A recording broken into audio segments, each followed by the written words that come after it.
Time for Slack mo. Skin lang ang katapat mo.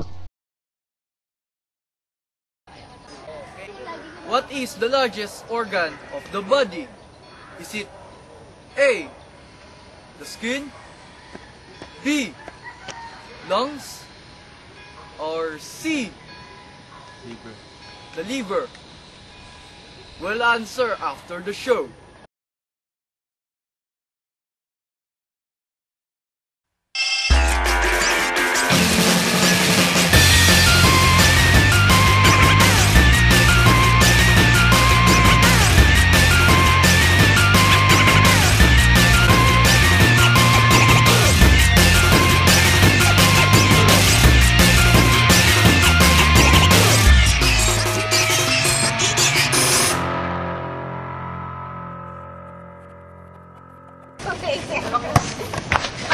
Galing talaga ni Alice.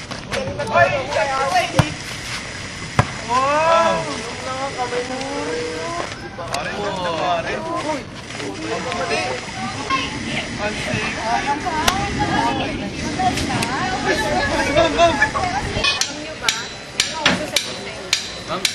Ma'am, ano po yun, ma'am?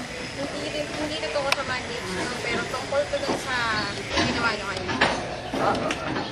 Ganun na lang naman. Tumitingin lang naman kami. Tingin lang naman eh. Sabi ko sa inyo na We interrupt this story to bring you the lesson. Integumentary system consists of the skin and accessory structure, such as hair and glands. Integument means covering, and the integumentary system is familiar to most people because it covers the outside of the body and it is easily observed. In addition, humans are concerned with the appearance of the integumentary system. Skin without blemish is considered attractive, whereas acne is a source of embarrassment for many teenagers. The of wrinkles and the graying or loss of hair is a sign of aging that some people find unattractive. Because of these feelings, much time, effort, and money is spent on changing the appearance of the integumentary system. Reduce mass body odor with washing and deodorant.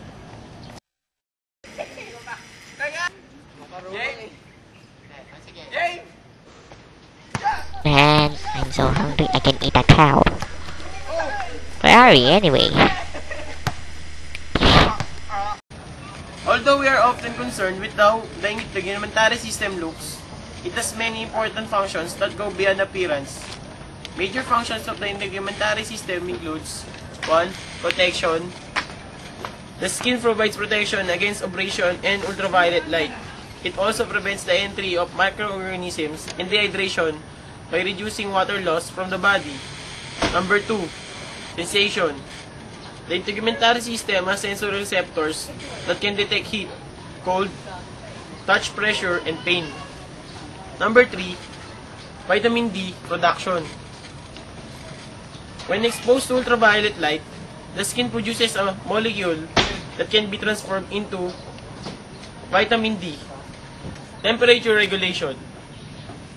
Body temperature is regulated by controlling blood flow through the skin and the activity of sweat glands. And finally, excretion. Small amounts of waste products are lost through the skin and the gland and in gland secretions.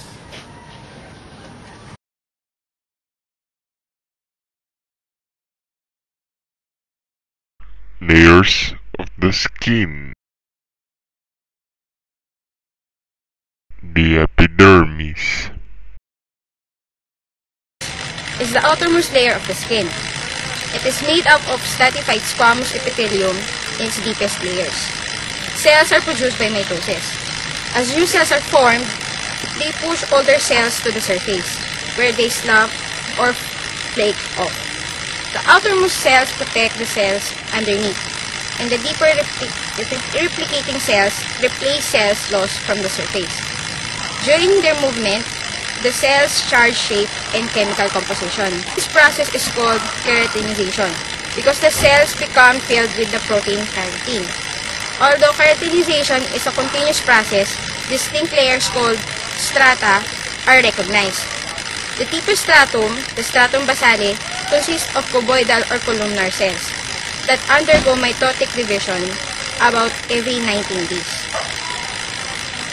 Stratum corneum is the most superficial layer of the epidermis. It consists of dead squamous cells filled with the hard protein keratin. Keratin gives the stratum corneum its squamous cells. Structural strength. The stratum corneum cells are also coated and surrounded by lipids, which help prevent fluid loss through the skin. The dermis. The dermis. The dermis is the innermost layer of the skin. It is made up of dense connective tissue which contains fibroblasts, fat cells, and macrophages. Compared with the hypodermis, the dermis has fewer fat cells and blood vessels, nerve endings, hair follicles, smooth muscles, glands, and lymphatic vessels extend into the dermis. Collagen and elastic fibers in the dermis are responsible for most of the structural strength of the skin. The collagen fibers are oriented in many different directions and can resist stretch. This produces cleavage or tension lines in the skin. I think we're getting a little bit far. Your teacher will just tackle that to you. Time for Slackbo. What is the outermost layer of the skin which gives us protection from UV rays?